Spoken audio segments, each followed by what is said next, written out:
Berekat Özmen 40 sale müzika Kurdî arşîv dike.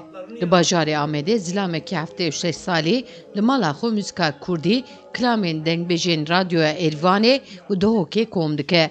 40 sale li mala xwe odeya xwe kiriye wekî stûdyoyek û kilamên dengbêjan yek bi yek dike arşîv.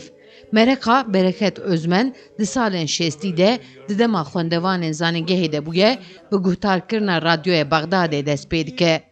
Duvre, kasetê Mehmet Şêxo dikeve destê wî ji wê rojê pê de dest bi komkirinê dike.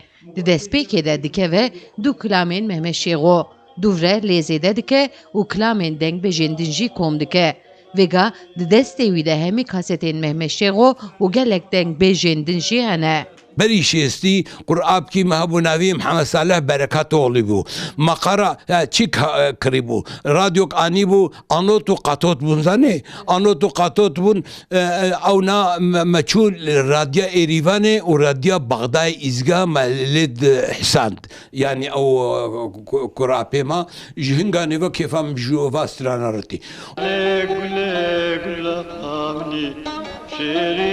Berekat Özmen ji karê endezyarî teqewît bûye. Vêga bezkarê komkirin û arşîvkirina kilamên Kurdî re mijûle.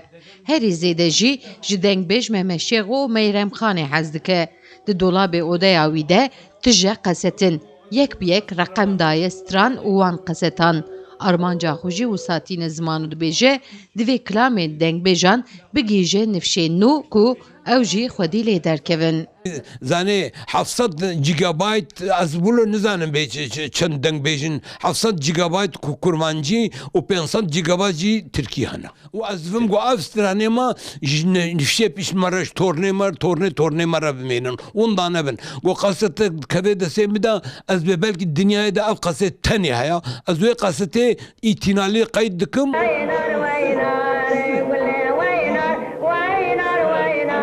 Zilamê Kurd dibêje kasetên dengbêjan çendîn hene gel wî nizane. Lewra bi hezaran kom kiriye.